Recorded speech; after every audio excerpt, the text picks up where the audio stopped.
Hoffman Show. We're on the Team 980. We're always live as well on the free Odyssey app. And we have a great freaking show for you today that will not be delivered in perfect, what is this, iambic pentameter? I feel like, man, I'm going to talk to you like normal human beings. What a weird start to a show. Anyway, the point is, Pro Football Focus's Brad Spielberger is going to join us in 30 minutes for a preview of NFL free agency. Brad is their salary cap analyst, and he did PFF's top 150 free agents, and we talked about all of them. No, I'm just kidding. We didn't. We chatted a little bit earlier today, play this interview for you at 4:30. Really great insight onto the strengths and weaknesses of the market, how they line up with the Commanders' needs, and a cool, interesting kind of thought exercise when it comes to a guy like Cam Curl for Washington. Brad Spielberger at 4:30. Lenell is going to take an hour to relax, calm down. He's going to do some woo-saw breathing, and then he's going to come back in for Overreaction Tuesday on a Wednesday because our schedules have been nuts. But Lenell talking draft, talking free agency, talking coaching search, talking all the hot Commanders topics at 5 o'clock, 5:30. Never read the comments. Dave Johnson at 6, and then we're off the air at 6:30 tonight with Maryland Hoops here on the Team 980. We also will eventually get to the tale of my couch not being delivered. This is a very important show thing. I've had more social media traction on my couch delivery the last couple days than literally anything we've done on the show in a long time. And actually, Anthony, I'm not going to lie. There's a part of me that wonders, should we do the couch thing now because we're already 5 minutes into this segment, or should we talk about the Commanders' cornerstone pieces? I think we should talk about these couch chronicles, to be honest. Okay. Let's talk about the couch, because I'm not even kidding when I tell you I have had more Instagram like DMs, more tweets. Oh, yeah, people that were just listening to the show. We mentioned the couch in passing yesterday. And people were tweeting the show, be like, bro, we got to know what happened with the couch. So here's what happened with the couch. My wife and I, as many of you know, especially those of you that watch the show, whether it's live or on YouTube, have seen that my background in the last couple months have changed, and you've heard me talk about it. We moved into a new place in November. And even before we moved out, we sat on our old couch in our old apartment and ordered a new couch, knowing it was going to take a long time to deliver. 10 to 14 weeks was the delivery. They custom make it. Cool. We spent an adult amount of money on this couch, nothing outrageous, but like this is a real freaking purchase. And so we get we wait. We're patient, very patient, but we know, okay, eventually this couch is going to be put on a boat. It's going to be sent over because it's, I guess, being built in Europe. We get the notification a couple weeks ago. Your couch is on the boat. Sick. Hey, babe, our couch is coming soon. Rachel's very excited. I'm very excited. We're looking at all kinds of other stuff for our living room. We're starting to piece it together. Our home is feeling like a home. And then we get the word that hey, time to schedule delivery time. Your couch has been delivered to the people that are going to deliver it. Lots of multi-step delivery here. And so we get a note early in the week last week, or maybe it was late the week before. Pick your delivery day. It was late the week before. So like 2 weeks ago, let's say 2 weeks ago today, roughly, we scheduled delivery for next Thursday, a.k.a. last Thursday. And we get a call Wednesday confirming, hey, your delivery is on for tomorrow. They even narrowed it down from, hey, it'll come sometime between 8 a.m. to 6 p.m. No. They narrowed it down, Anthony. It was 11 to 2:30. We got a 4.5-hour window. Now, they also told us that we don't remove old couches. So now it's like, okay, well, we gotta get our old couch out of here. And we actually had 2 couches in our living room that we're replacing with one giant sectional. And so, sure enough, Thursday morning, we have a TaskRabbit scheduled to do the junk delivery, to take our old couch away, the one that we're getting rid of. Then we have our own muscles to take the other couch that we're keeping and throwing in my office. Maybe on Friday's show, I will do a segment from the couch when I'm doing the show from home, just so I can show off the couch and people will understand the story even better. So that couch goes in my office upstairs, and Rachel and I carry it, which I know we're big fitness nerds, so everyone's like, oh, you must have had fun. That was 8 in the morning. I didn't want to lift a couch. Didn't want to have to maneuver a couch upstairs, but we did. Only for me, as Rachel had started to take some of the trash out from some of the other pieces that we had for our living room, and I'm putting my shoes on and getting ready to go down and join her on a trash run, and I get a call saying, hey, sorry, your delivery is canceled. I'm sorry, what now? My delivery's what's it? Yeah, it's canceled. We don't actually have all the pieces to your couch yet. So I call them and I'm like, do you think that perhaps when you called me to confirm yesterday that you could have mentioned this was a possibility? Of course, they're like, oh, we're so sorry. We're so very sorry. I'm sure you are. And you try to, one thing that I've learned, I will say this, if there's kids out there listening, you're going to go through a phase in your life, or you're on track to right now, I'm about to save you from it, where you're going to be a horrible person to customer service people. Those people, it's not their fault. And that was a lesson I wish I learned earlier in life after I was a terrible jerk. Nothing like bad happened other than my own guilt and realizing how much of an asshole I was. But there was a point in my life where I thought it was a sport when I was wronged by big, giant corporations to take it out on the customer service people. Don't do that. It's not their fault. That is a bad reflection of me at that time in my life. So I was like, look, I realize this isn't your fault, but can you please note in the future for other customers to do better? And so they're like, yes, of course. And they're like, we'll call you when the couch gets in. So on Saturday, I'm in the middle of an event. I see my phone ring with the number from the couch people. I'm like, well, let me step out of this workout event. And it was like a workshop situation. And I was like, I know the person running the workshop. I think I can get the information another time. I will. And I'm like, yeah, hello. Do you have my couch? They're like, yes, we do. We can deliver it on Thursday. I'm like, no, you can deliver it this afternoon because you were supposed to deliver it last Thursday. And we don't have time to rearrange our life again because we had to cancel that TaskRabbit. Like, eventually, I didn't have a place to sit because the couch that we moved was the one that I normally sat on. We took our inflatable bed from our guest room, like our air mattress. That's what I was sitting on in our living room for half a week. And I was like, no, we're not doing this. Like, you're going to deliver it sooner than that. And they were like, okay, let me call the dispatcher. I'll email the dispatcher and I'll call you back. Anthony, did they ever call me back? No, they did not. They did not call me back. So on Monday, I call on Sunday, and I'm like, never mind. You guys are closed on Sunday. So I call on Monday, and I'm like, hi, hello, what's going on here? And they're like, oh, we've got you scheduled for tomorrow. I'm like, cool. Were you going to tell me? When is it coming?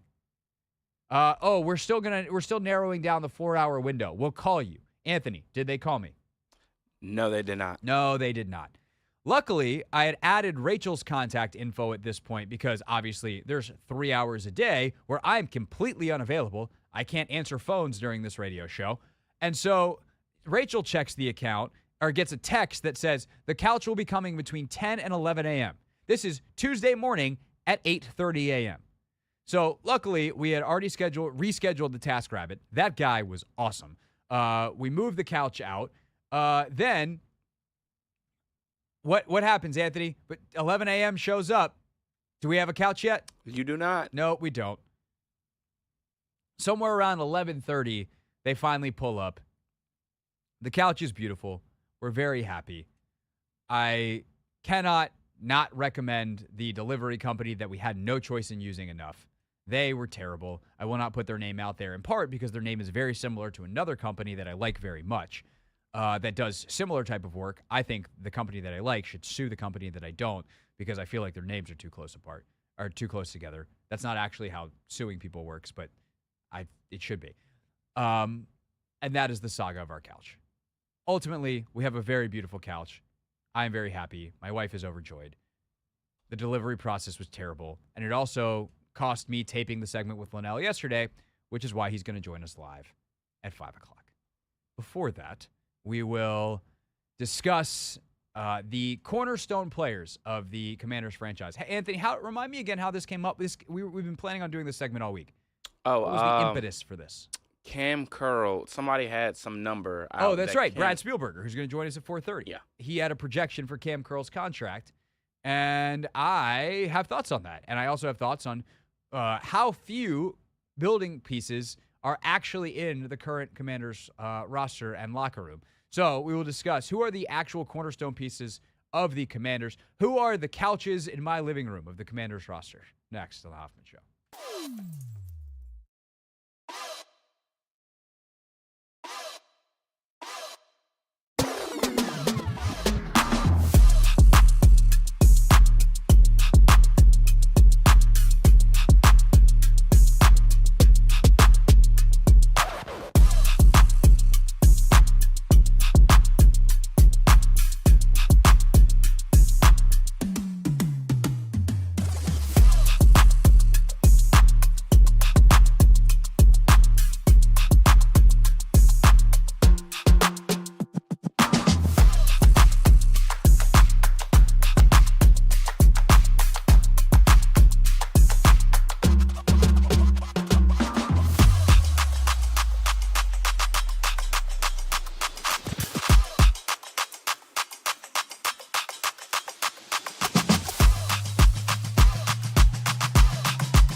I believe that there's a few cornerstone pieces in this roster.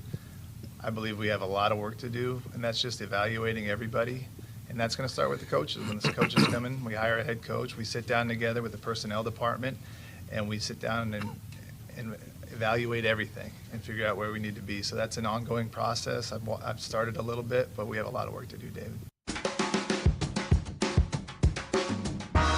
It's the Hoffman Show. That, of course, Adam Peters, the Commanders' general manager, not that long ago, although it feels like ages ago. Now, the next step is, of course, getting that coaching staff in, because who your key cornerstone players are does depend on how a coach actually is going to use them. And, Anthony, that got us to thinking, as these types of things normally do, especially when our guy Brad Spielberger in Pro Football Focus decided to put out their top 150 list in terms of free agents. And we saw Cam Curl. When Brad does this as PFF salary cap expert, and again, he'll join us in about 10 minutes, Brad puts a number on everybody, and he thinks that Cam Curl is going to get somewhere between, 12 and 15, actually not 12, like 13.5 and 15 million a year. 3 for 40 to 3 for 45 is the actual number. God forbid I try to do math. Not going to go well. Should have known better. And I just look at that. I know they have a bunch of cap space and they can create more. But I look at that number and where they are with guys elsewhere at that position and just go, I don't know that I pay that for Cam Curl. And it does make you wonder, like, who are you going to pay for? And so let's run through it. This is going to be lickety split fast. But guys that we feel really confident that will be here, I'm going to say in 3 years, 2 years. Let's go 2. That will play the next 2 seasons in Washington. How many of them actually are there? At quarterback, I think Sam Howell will be on the roster, but I don't know if you call your backup quarterback at 24 years old a cornerstone piece, but he'll be there. Chris Rodriguez and Brian Robinson, I think, are going to be there. And I think B-Rob is as close, is pretty close, I would say, to a cornerstone piece. 3rd-round pick, doing his job as a starter, really good, getting better. It does, could I see them, if Ben Johnson comes in, taking a Jahmyr Gibbs type of player that's a lot quicker and that guy becoming a bigger deal? Yes, I could. So that's interesting. I think Terry is here for the foreseeable future. And I do think he is capable of being a cornerstone piece. I think the narrative has almost turned too much on Terry. The idea that he was bad this year, I think, is overstated. He had stretches of games where he was unstoppable, which is what he does. He had 1,000 yards again. He's had one, he is having a Santana Moss-esque career. Now, Santana had some seasons that were insane. I think he had 1,400 yards one of his first couple seasons in Washington, if I'm remembering correctly. But Santana played with a different quarterback every single year. He played with 14 different quarterbacks in Washington over the course of his career. I think he was here for 10 years.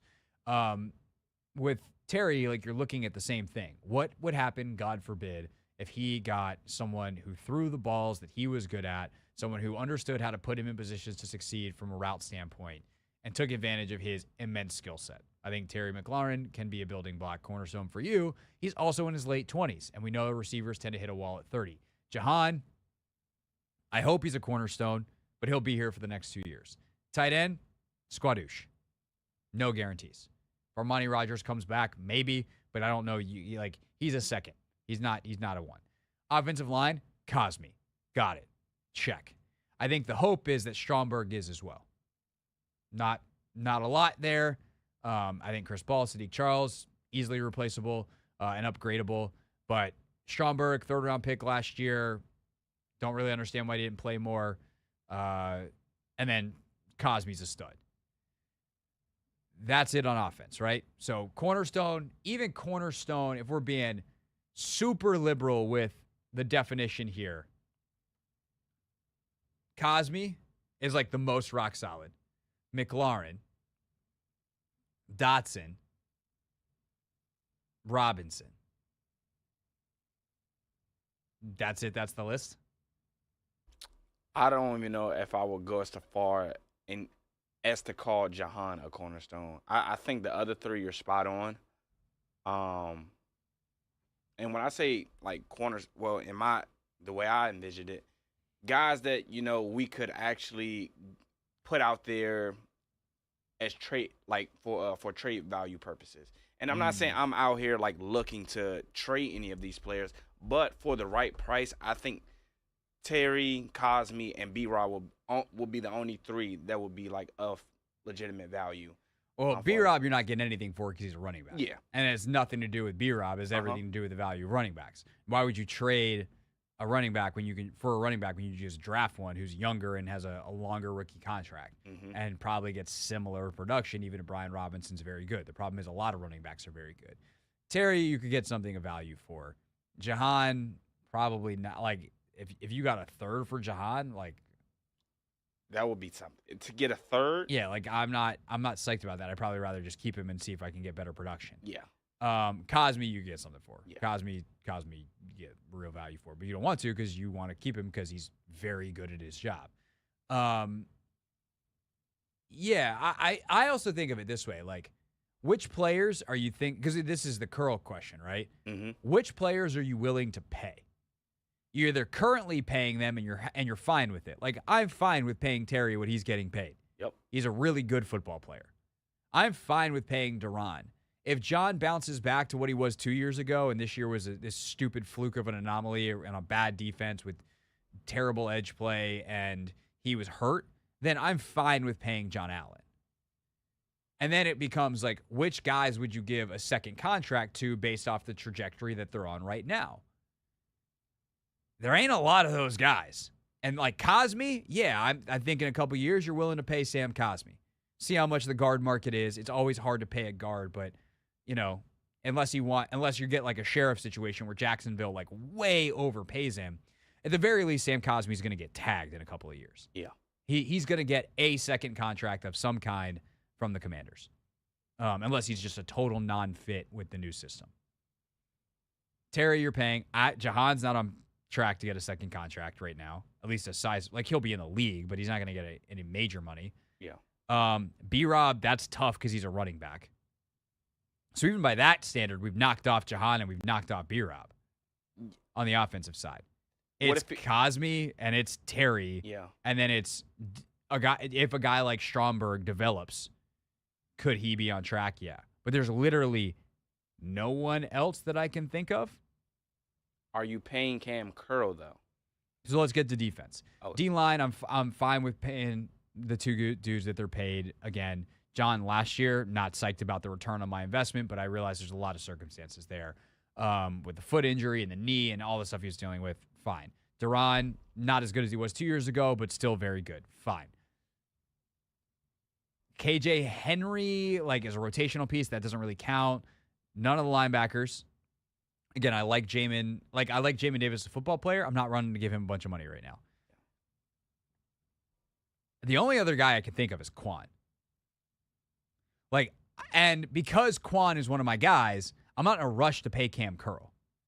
And this sucks because Cam Curl's a good football player.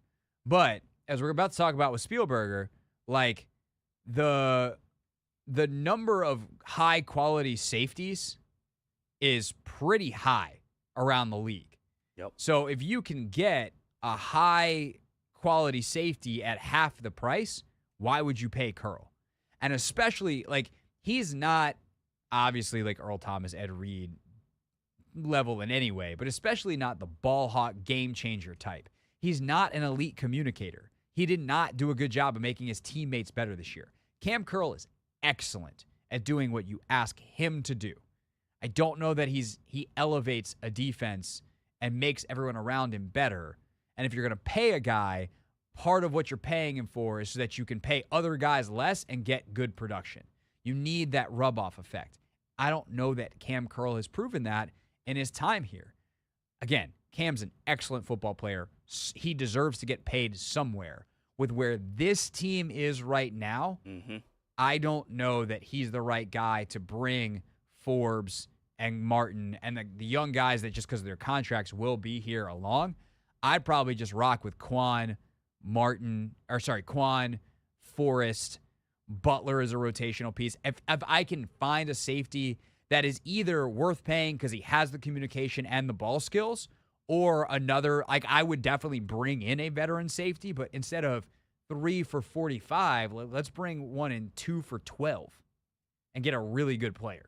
Yeah. I'm more interested in that. That's where I sit today. If they re-sign Cam Curl, I'm not going to be mad about it. He's an excellent, excellent football player.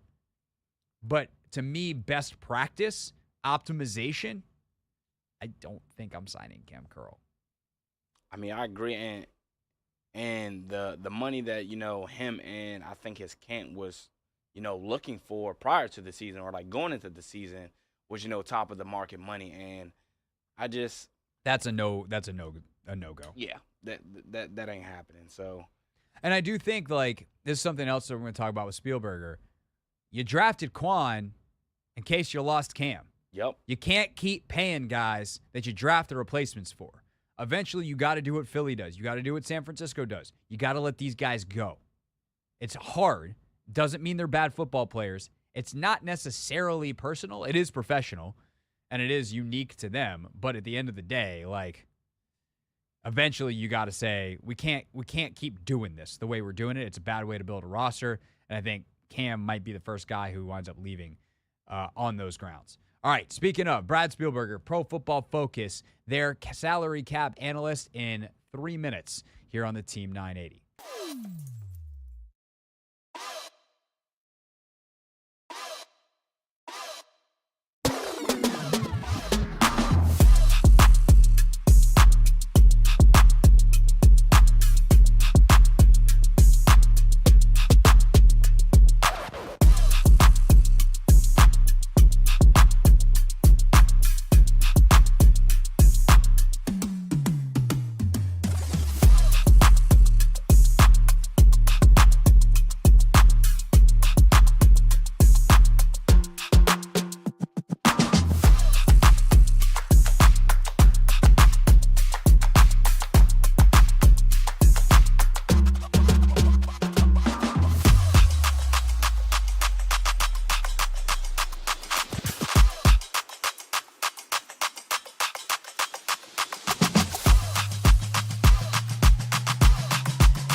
to warn you, bro. It is You a did. mess.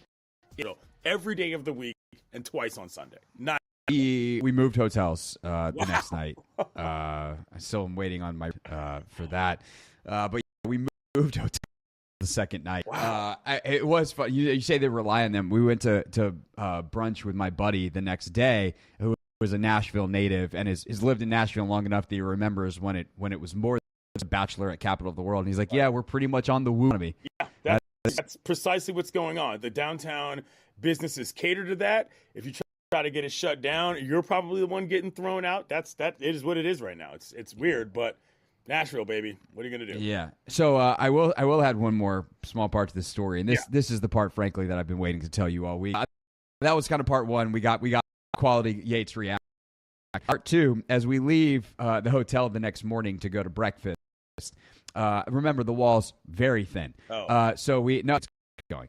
But as we walk down the hallway, my dear sweet wife just starts saying in a slightly elevated volume of voice, it's been proven that the later groups stay out and make noise and all this stuff at their bachelorette weekend, the higher the divorce rate. Oh God. Wedding. So And also talking the better trash, chances. basically. And also the better chances. Wow. Okay. Okie dokie. So Rachel was pissed, basically. Yeah, and have a lot of tolerance for the woo girls.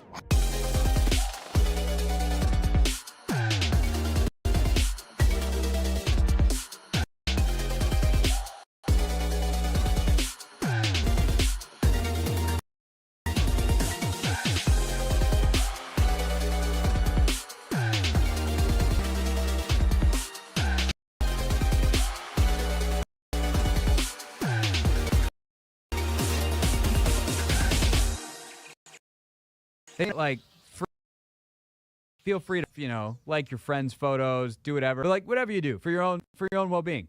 Don't read the comments. Comment section. Bad idea. What do we do? We read those comments, baby. That is exactly what we do. That was a little bit better. I still feel like that one was a little muted. I think sometimes it feels like you just build yourself up a little too much, and then sometimes you don't I ain't quite want to go for it. screaming all the way. The thing is, though, my mic is a little lower than yours, so maybe I could have actually, did what I really. Mike set out also to do. moves. You can go, ooh. Did you know you could play tricks with a microphone? I think I'll try that next time. You want to give it another shot? Or you want We read those comments, baby. There we go. All right. I feel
Hoffman Show. We're on the Team 980, always alive as well on the free Odyssey app, and of course streaming live on YouTube at the Team 980. And it's our pleasure to welcome back to the show Brad Spielberger, who is the salary cap analyst at Pro Football Focus and just released a list of the top free agents. And Brad, I feel like we've spent obviously so much time here. Well, first, we had you on the show in the winter. I guess we're still in the dead center of winter. It was, a solid 19 degrees most of last week here in DC. But, earlier in the winter to talk about the front office guys, and you kind of gave us one of the first really good scopes of the list of potential people. Obviously, the Commanders now have Adam Peters. We spent a lot of time talking about the coach, and I think people are looking at the draft because that number 2 pick. But free agency comes before the draft, and the Commanders have more cap space than anyone. How would you characterize the free agent class this year? Depth, kind of type of players available, and especially once you look at some of the guys who may be franchise tag, what this free agency class actually looks like. Yeah, it's going to be interesting. The team basically sat out free agency the last couple of years. Was that an organizational philosophy? Because I'm not saying it's good to spend in free agency necessarily. Was it more ownership knowing they were going to move on? Like the different elements there. Is Josh Harris going to come in and maybe be aggressive, spend a little bit, build around this new regime? Or are they also going to be more patient and not really dive into the waters? So I do think it lines up nicely with what I would characterize as the needs for Washington. Interior offensive line, I think there are it's probably the best guard and center class that I remember doing.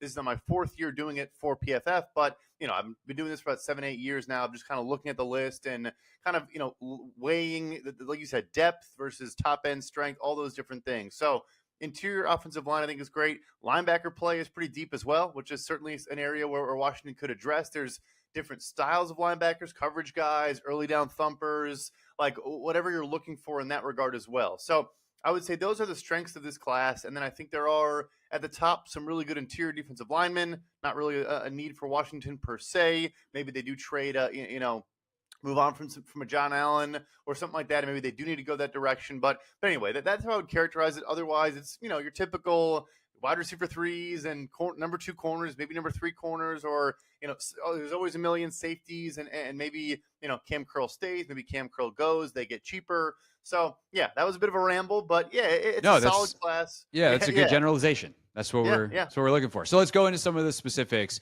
Let's, for the moment, let's operate under the assumption that Washington goes with Ben Johnson. He seems to be the number 1 guy on the market. They seem to be the number 1 job on the market. I do think some of the reporting that is out there, calling it reporting is actually giving it too much credit, but some of the people saying that, it's a done deal, like, they still haven't interviewed him and Aaron Glenn and Mike McDonald in person, and that is an enormous part of this evaluation. But it does seem like coming out of the virtuals that he is their lead candidate in some, who knows by how much, but in some form or fashion. So I say all that to say, let's operate as if Ben Johnson is the coach and he brings a mostly similar scheme with him to Washington. Who are some of the guards and interior offensive linemen that would be intriguing for Washington on this class? Yeah, well, I think it's interesting right out of the gate. There are 2 Lions players. So first, a younger guy in Jonah Jackson, their left guard right now. Actually just got hurt in their last playoff game. We'll see if he plays this upcoming weekend. But for me, very good second-level run blocker. You will see him blow some linebackers and safeties up.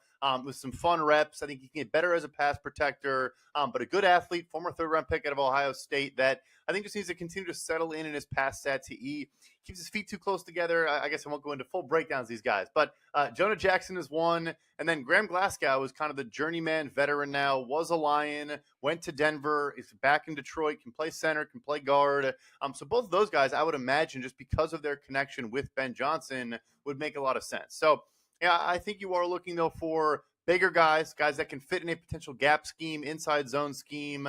Like they do run off tackle, they run outside the tackles as well. But we're not looking for a wide zone, Kyle Shanahan, 290-pound guard. We're looking for some bigger guys that can displace defensive linemen. I think those guys are a good place to start. Kevin Dotson with the Rams, probably the last name I'll throw in there. A guy that fits that big gap scheme and a much better pass blocker than those first 2 guys I mentioned. A little bit less nimble in space, but a strong anchor in the run game as well. Brad Spielberger, salary cap analyst for PFF, is with us on the tackle front, because I kind of am of the belief that you should they need to take like a tackle somewhere in this draft fairly early, like one of those 5 top 100 picks that they have, be an anchor for the future. And then the other tackle spot, let's address in free agency. If you think that you need to move on from Charles Leno at the left spot, I kind of think they might, their guard solution might be kick Andrew Wiley inside. We'll see about that. What the next coach thinks. But if they want to address tackle in this free agency class, are there options available, and who might be a good one to look at? Yeah, so first I do agree with you in the draft. It's a good tackle class too. So I think you can get a very good player in the second round potentially with one of those picks. So you can. It's hard to get like a premier tackle, but there are some solid options here. I think one that would jump out is a Trent Brown with the Patriots. He's kind of up and down. He's going to miss some time pretty much every year. He has clauses in his contract to keep his weight down, but he's a phenomenal football player when he is out there. So he's intriguing, a true tackle. He's gigantic. He's like 6'8". There's no question if he's a tackle or a guard, he's a tackle. I will move on to a second guy who can play both. And again, you mentioned maybe Wiley. Obviously, Sam Cosmi finally kicked inside and looked pretty good there. Mike Onwenu, also with the New England Patriots, has played right tackle, has played guard for them. Some teams probably do view him as a guard. He always grades out very, very well for us at right tackle. And I think he could play there if trusted to be there. And the last one I'll say is Jonah Williams with the Cincinnati Bengals. So I think he gets a little bit bad of a rap because he's a former 11th overall pick, and since he missed his rookie season with injury and hasn't been amazing, but pretty high floor as a pass blocker. Like, he's not a complete liability. You can leave him on an island at times. Is he an elite tackle? No. Otherwise, he wouldn't be a pending free agent. But a good stopgap, a good player that can play both sides, played right tackle this year, played left every year before that. I think those are some of the marquee names at that position, and all guys that I think would be upgrades for Washington. So the next position I'll ask you about offensively is the last one that I'm curious if they would address it in free agency, but it is maybe the best receiver draft class that we've seen. I don't even know when. I'd have to ask your boy Sycamore about when the last time there was this good of a receiver class. And there are some bigger bodied guys. And I think there's a lot of us here that think an X receiver, that guy that lines up on the line of scrimmage, bigger body for the fans that they don't really know the difference between the X and the Z. Terry McLaurin has been playing that a lot for Washington, but I think that there's a lot of folks that think if they can get him that step back off the line, let him use some of his speed and quickness, shift him over to a Z, that he'd be more effective, kick Jahan down a spot into more of a slot receiver type of role. And then how do you get the X? And there's some great X receivers available. My question would be cost versus and cost, kind of efficiency versus some of the guys in the draft. So what does the market, considering the draft class, look like for Mike Evans and company at that X receiver spot where there are, again, some excellent names? Yeah, I mean, the top three receivers on the board are all those big body X. You have Michael Pittman out of Indianapolis, who's more of your kind of possession receiver, low average depth of target, but extremely sure-handed, is going to get you, 100 catches, 1,000 yards, and a couple scores pretty much every year. T. Higgins, I think, interesting in Cincinnati, and both these guys are going to get franchise tagged. But I would say I think Higgins is more likely to maybe be tagged and then traded to another team. He fits that bill, of course, and I agree with you on maybe moving Terry, getting him off the line, getting him some more free releases, and letting him operate a different way, and then Mike Evans too. So the first two guys, I think you would have to not only invest, the contract, but you're also probably trading. I don't think you're sending a first-round pick for Michael Pittman, but probably a second-round pick and more. And then for T. Higgins, I think it is like an A.J. Brown type package, like a first and a third, and then you're giving both of those guys $24 million a year. With Evans, I think he did show in Tampa last year by wanting an extension, pushing for an extension, and kind of making his, lack of faith he was annoyed. He wanted to get a new deal and didn't. I think it's got to start with a 2, so $20+ million per year. But look, he's a 30-year-old receiver. We have all these horror stories of, the Julio Jones of the world where they hit that spot and just kind of, it just falls down pretty quickly with their production. So I think you maybe get him for, 3 years, $60 million, something like that. I would take that risk with Mike Evans. He's, had a career year this year. Awesome. But yeah, going to be expensive. Yeah, for sure. And I would be curious to see what teams are willing to do that in the free agent market, knowing that they absolutely, no matter where they're picking, if they have a pick in the first 2 rounds, could get an excellent X receiver in the draft. But that receiver's not going to be Mike Evans. So going to be interesting to see. So my Brad Spielberger is our guest, by the way, PFF salary cap analyst. My biggest position of need for Washington on defense is a premier edge player. I think they can bring back a James Smith-Williams and or a Casey Toohill to be in rotation. I think KJ Henry showed nicely as a rotation piece. And like James has been a quality starter opposite of, for instance, Montez Sweat when Chase Young missed basically all of 2 years ago. But you need, like, if that's all you got, you're in a bad way, as we saw with their defense this year. So what, like, pass rushing premier edge player option available, and how much will those guys cost? So it's actually a good spot. I should have mentioned as one of the stronger position groups. A lot of depth there. They're all there. I imagine, like, they're going to, up there off of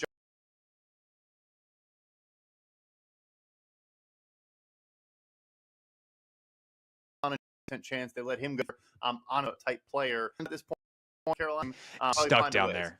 Yeah.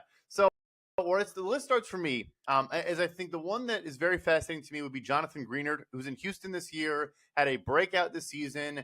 He's always kind of dealt with fit in their prior defensive scheme, as he has been with D'Amico Ryans, but win rate came way up because of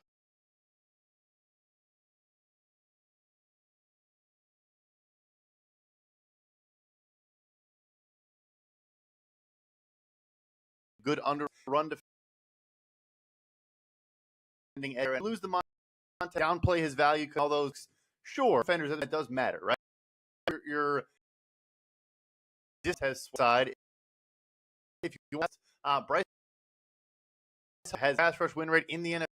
It's partly because he comes in long, like, obviously he is a rusher supreme. Is an elite for that specifically. I think those intriguing if you're Washington. Yeah, that's another. They just, like, the problem is you've got these 3 picks in the top 45, I think it is. Pick is that they got for Sweat. And, well, I like 5 players. How do they get 5? And, that makes, like, potentially trading down. I don't know. Now we're getting ahead of ourselves. But the last guy I'll ask you about is Cam Curl. You mentioned him earlier. I am so torn on him. Like, Cam Curl's a really good football player who's just solid at everything he does. But he doesn't do anything exceptionally well. Like, he doesn't create splash plays. He's notoriously not created turnovers. So how do you value him? Like, what's his price going to be? And, like, what are the other options there for if Washington wants to replace him with a different free agent? Yeah, so I'm with you there, where he's just very good at everything, maybe not elite at anything. And the ball production, which teams will pay more for at safety, hasn't really been there, at least this past season. So I think he, is in that, like, 3 years, $40 million range. I have him just getting a franchise tag right now, which, I'll admit in the beginning of when I start this, like, sometimes I put that as a placeholder before I kind of get around to, really working through it and assessing the market and stuff like that. But I think he's in that mid-tier, that second-tier range, 3 years, 40, 3 years, 45. If they wanted to bring him back, which I'd be totally fine with. I think he is a good football player. But like I mentioned, I think one thing that I've learned from doing this is there are so many starting caliber safeties in the free agency class every single year. Like, it's why we expect some of these guys to get these great deals. Chauncey Gardner-Johnson, for recent example, and they go to the market and flop because no one's like, hey, you know what? You are better than everybody else, but we can get 85% of your production on a 2-year, $10 million deal, so we're not going to pay you $15 million a year, right? So that applies this year as it does every year. I mean, Chauncey Gardner-Johnson is an example, guy that can play in the slot, can play in the deep third, can do a lot of things, play corner if you need him to. You got guys like Jordan Fuller with the Rams, who's a very good 2-high safety, rangy, makes plays on the ball. You have kind of your more box players like Julian Blackmon this year with the Colts, came down and made a ton of plays in the box, was a bit more splashy there. Geno Stone with the Ravens led the NFL in interceptions, I think, for most of the year. They've gotten surpassed. So anyway, there are a million different options. I think you can spend anywhere from $15 to $2 million a year and get a guy that you're comfortable playing 1,000 snaps. It's just that's where safety is at this point in the NFL. Or you make the splash and keep a homegrown talent in Cameron Curl, and maybe just use him differently or whatever the case may be. But I hear you where like you're not dying if you lose him because he really hasn't made those like field flipping plays so far in his career. Yeah, and the communication stuff with him is another area where I have questions.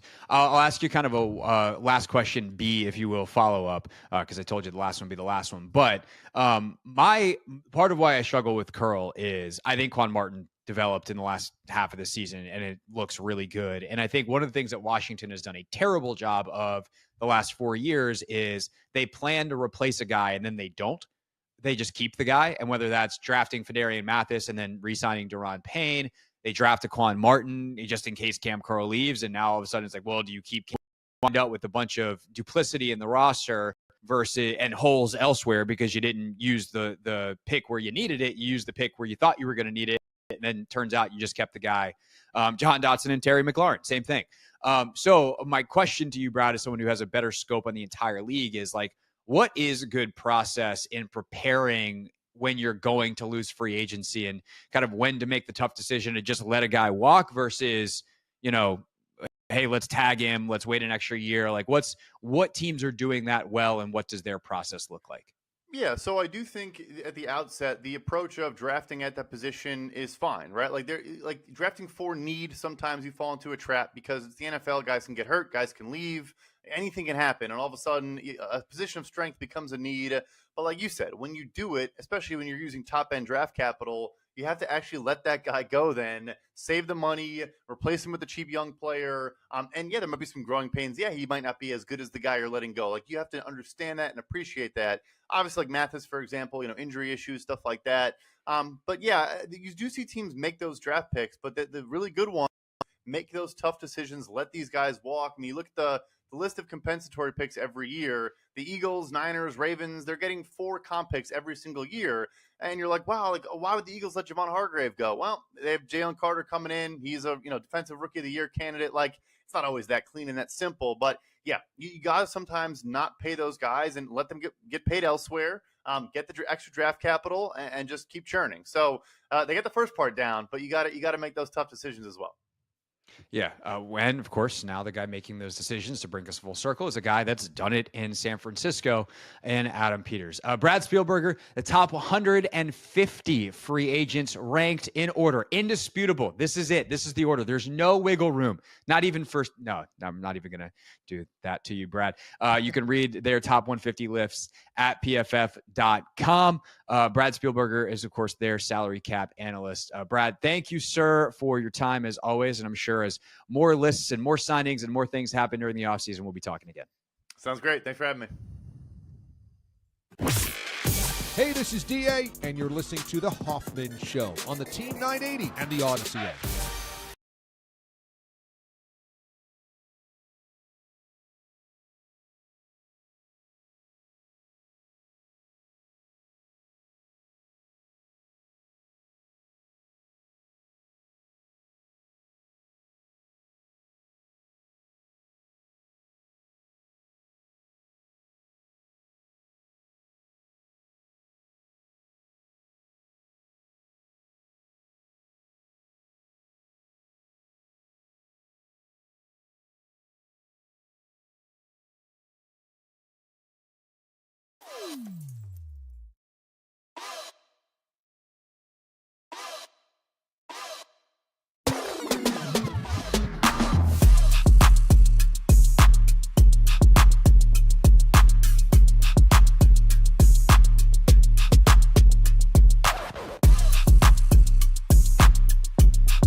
It's the Hoffman Show. We're on the Team 980, always live as well on the free Odyssey app. And yes, streaming live on YouTube at the Team 980. So typically 5:30 on Tuesdays, we have Lenell for Overreaction Tuesday. But Lenell, I did start the show with the tale of my couch and the whole saga that just ruined my Tuesday.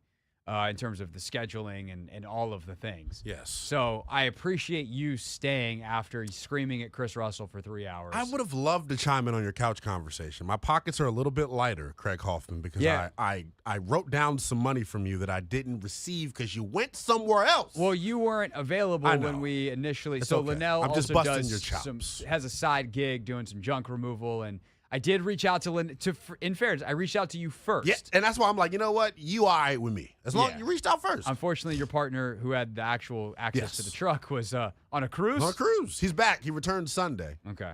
But by then we had already booked someone else. By the way, I watched the Instagram story. To call that thing a couch is completely underselling it, my boy. It's a sectional. It's a sectional, baby. We got a sectional. We got a sectional with an it's ottoman. Damn good looking. It's a nice couch.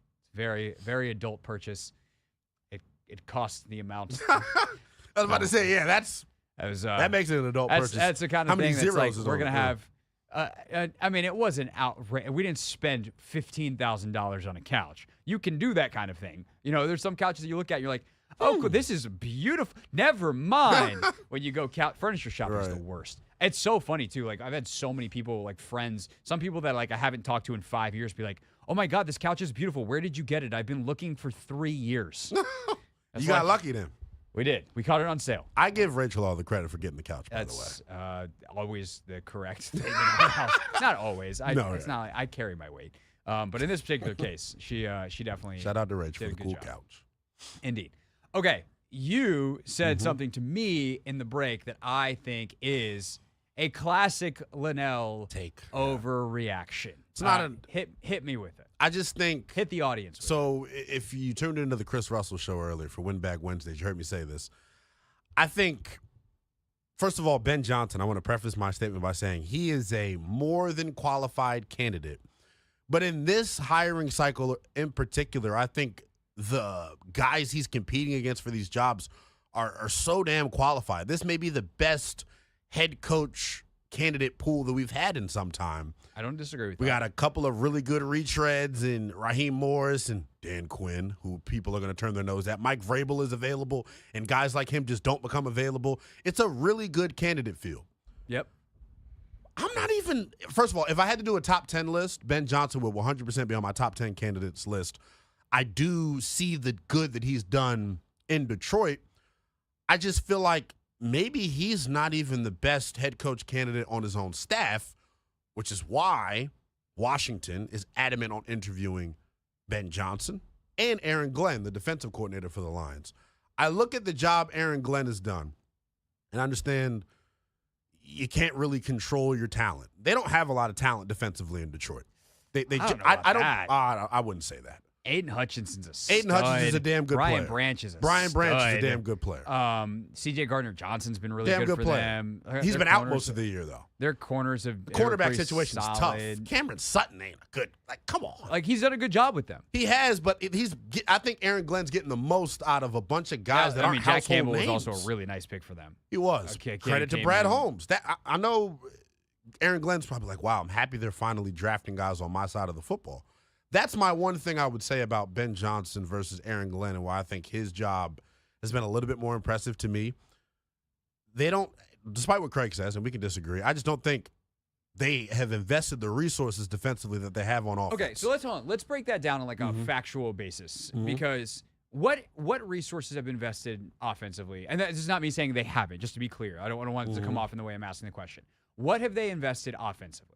They spent money this offseason on David Montgomery. They used the first-round pick on a running back. They did. Used a high pick on the tight end. They did. Penei Sewell was a first-rounder. He was a couple of years ago. Mm-hmm. But, like, in that time, they've also – And money. They also drafted Jack Campbell in the same exact draft that they drafted, and Brian Branch in the same draft they drafted Gibbs in. They drafted Aiden Hutchinson with their highest pick of all last year. Yes. Like, it's not really this big disparity between offense and defense and how they've done it. C.J. Gardner-Johnson, David Montgomery, like, I'd have to check, but I can imagine they're not making that much different money-wise. Gardner-Johnson's probably making more. I hear you on that.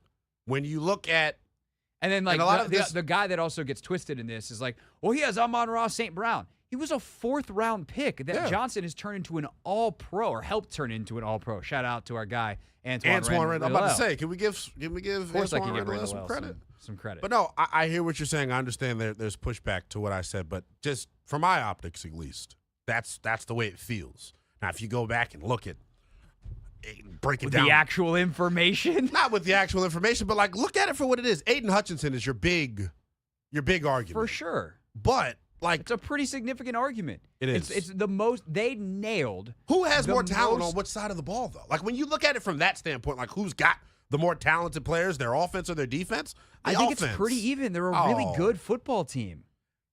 They're really really good. Melifonwu playing good football. Yeah, like, but again, Ben Johnson's got Amon-Ra St. Brown playing like Hall of Fame football. Like, you don't get to have it both ways because a guy is playing really well for multiple years. And this is my thing where I feel like people are. Let me phrase it like this, Craig. Who on offense, right? They've got the best rookie tight end. I think Laporta was a phenomenal player. Yes, the running back duo of Montgomery and Gibbs they had top a plan. 3 in the NFL. The receiving, like when you look at, when I say talent is different on offense and defense, when you look at like who's in a top 5 position at their group, or who's a top 5 player at their position group, a lot of those are on the offensive side for Detroit, not to defense. Like, but how did they get there? That's my question. So let me not push back. Let me counter you with this.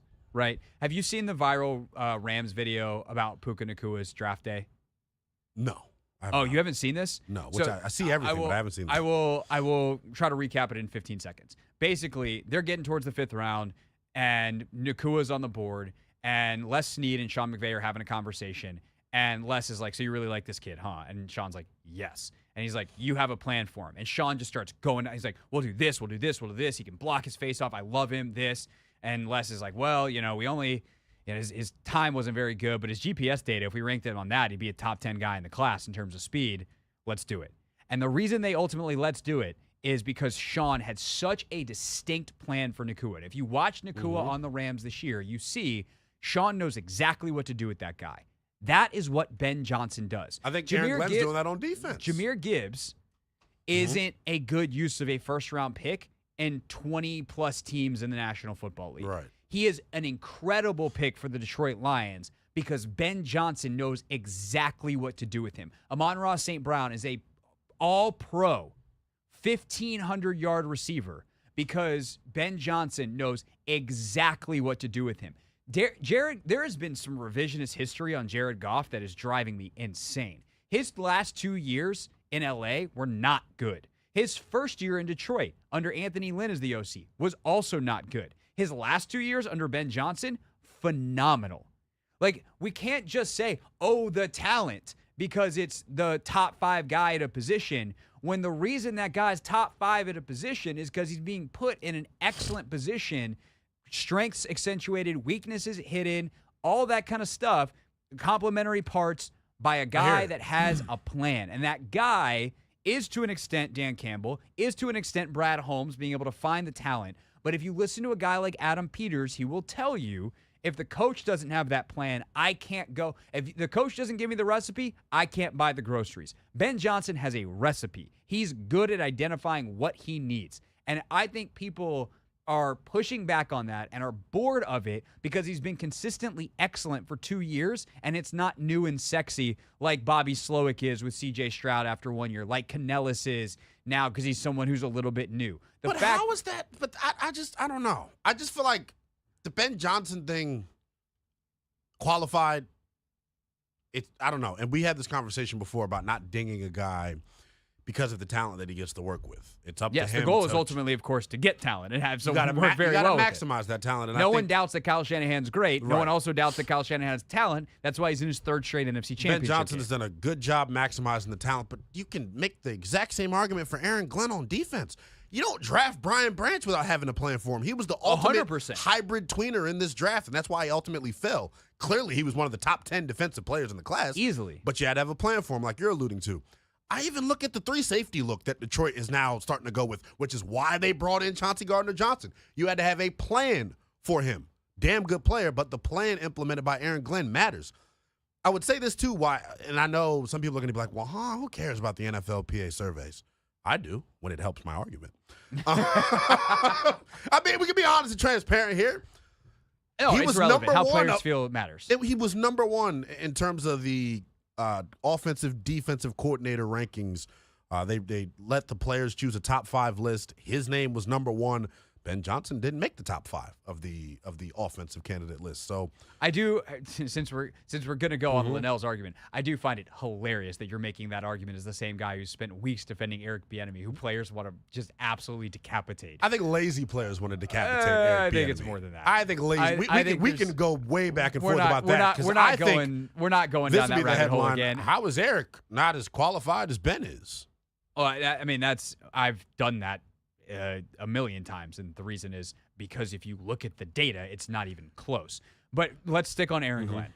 I think Aaron Glenn's a good candidate. I think Aaron Glenn is dynamic as a personality. That's the big part of it. I think Aaron Glenn has done a tremendous job of, like you said, creating a plan, using the pieces, and I think that's a requirement to work in that Detroit Lions organization. Very clearly, Yes. they have a way of going about it, and what you're trying to build here is what they've built there, is what Kyle has built, is what Sean and Les have built in L.A., what Kevin has built in Minnesota with, oh, God, I'm forgetting their GM's name. He's awesome. Kwesi Adofo-Mensah. Yes, thank you.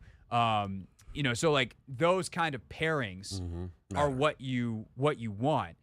I just think, again, I favor the way offensive coaches think about football. I also, specific to Aaron Glenn, distinctly remember midway through last year when the Lions were blowing a bunch of games where they were scoring a bunch of points, Aaron Glenn was probably about a week from getting fired. Yes. And But I respect and appreciate the fact that he turned it around.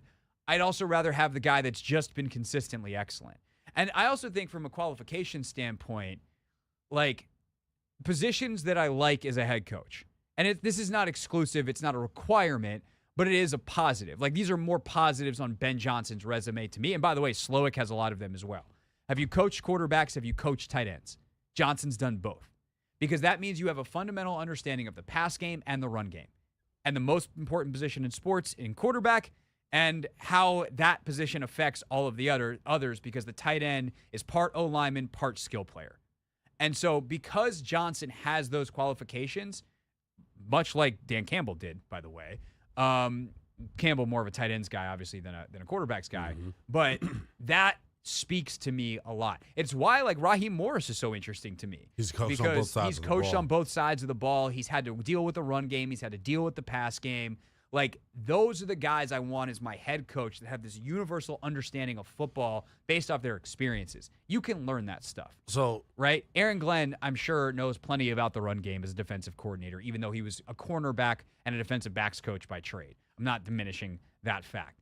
But is he going to be able to build the roster in the same way and have that, give that recipe in the same way on both sides of the ball that Ben Johnson might? In my opinion, my guess would be no. That's what the interviews are for. My guess would be no, and that's why I have Johnson ahead of those guys on my list. I love that Aaron Glenn is a former player, because the track record of former players as head coaches in this league is pretty darn good, it feels like. That's super important for me. Someone just tweeted at me, so I just lost my thought mid-sentence and mid-conversation. I'm over here. Phone? My phone's Phone over doesn't here. matter. I'm not looking at it. I'm researching as we talk. That's where that's how I remembered what position Aaron Glenn played, because for some reason that lost my brain. I'm old enough to remember seeing him play. That's something. But no, I hear what you're saying about Ben, and ultimately the one thing I would take away from you, and I love the point that you made, you got to have a plan for players. And I think that's something that gets lost. This is what I was going to say. With Ben, do we worry about drafting a quarterback number 2 overall, most likely? Most likely. for a first-time head coach who's never done it before and is going to have a lot of responsibilities on his plate from just being the manager of the team, how invested and involved is he going to be in the development of this quarterback? We love the way Ben Johnson's worked with Jared Goff, but Ben Johnson was only focused on working with Jared Goff. When you bring him in as now your head coach, you got to have a lot of trust in your staff, obviously. Sure, right? but like every other coach has to answer that same question. What? Like, how is Aaron Glenn going to develop him?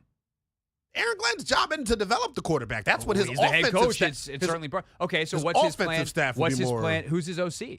I think he tries to steal Fraley. I mean, probably, but Yeah. Fraley's going to go wherever Johnson goes. Because if Johnson's not here, Johnson's going to Seattle or somewhere else. He will get a So job in the cycle. Fraley's going with Johnson, which, by the way, is another move that I love because that marrying of the pass game and the run game, something that, for inexplicable reasons, coaches haven't done here for years. You get your O-line coach. He's basically your fourth coordinator. Super duper important. But all those guys, and like at least for Johnson, it's like, hey, I'm going to be I'm guessing. By the way, you're asking a question that no one knows. that Ben Johnson better know, and Aaron Glenn better know, and Bobby Sloak better know, Right. and that is going to be asked by probably Rick Spielman based off or Adam Peters in these interviews, Yes. right? So I think that's a good, insightful thing that we should point out and highlight and underline to say, like, hey, this is the kind of thing that people need to think about. There better be a good answer. The answer that has worked best in the NFL, as you well know, is to do it the way that Sean and Kyle and Kevin and some of these other offensive coaches that still call plays, LaFleur, have done, where you set your staff up where some of that managing and some of that administrative stuff gets handled by other people because you do need to be involved. And I would imagine Ben Johnson knows how to do that in the same way that Kyle and Sean inherently knew how to do it when they took their jobs as first-time head coaches. Like, they figured it out. Kevin figured it out. LaFleur, big time, figured it out. Like, dealing with Aaron Rodgers is a different challenge than dealing with a rookie, but like, damn, that takes a lot of time. Like, Yes. you gotta deal with that personality. LaFleur's done it tremendously. And by the way, he apparently developed Jordan Love all the way in the background. So like, there is a way to do it. And one of the It's just things- a question that I have. That's Real it, quick, but- what I would say to answer it more directly for Johnson, did you hear Dan Campbell answer Nikki's question last week Yes. about this? One of the things that Ben Johnson did when he didn't take a job last cycle was see this as like a big time study year. I'm going back and I'm going to ask a bunch of questions about being a head coach, and I'm going to kind of observe a bunch of stuff in a way, kind of like what Ron talked about doing for Eric this year. Who knows if that actually happened? But that idea of like, hey, I'm going to ask questions about how he built a roster. I'm going to get more involved in the roster side of it because I know I'm going to be a head coach a year from now. He's done that homework.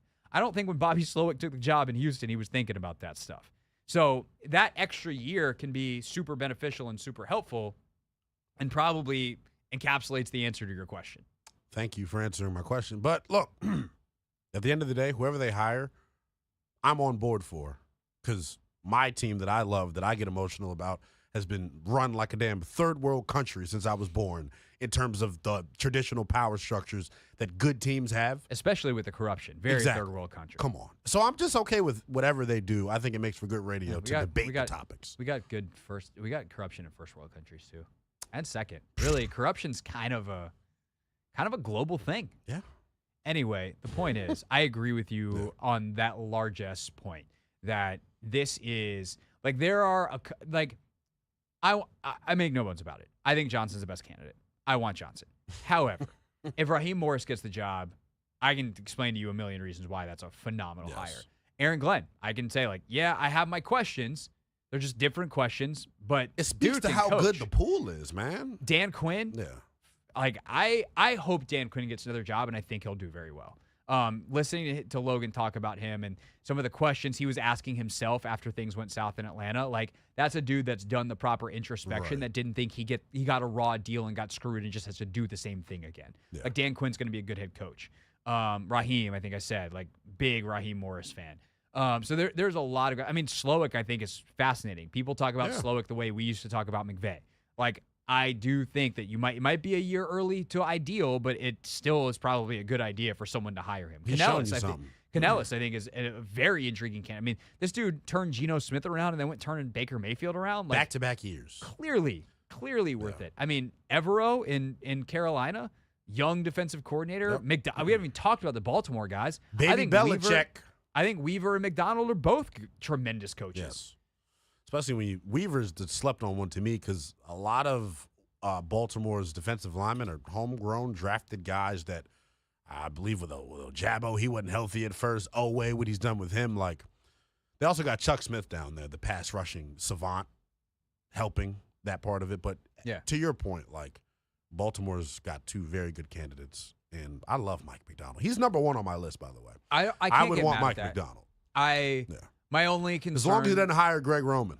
Well, my only concern is, like, what do you do on offense? And again, it's a concern. It's a question that's going to be asked in the interview process. That's why the interview process is really important. Yes. And we're not going to get to know the answers. We don't get to go to a press conference after they hire whoever they hire and be like, hey, by the way, the other candidate that's not sitting at the table next to you, when you asked about their OC, what did they say?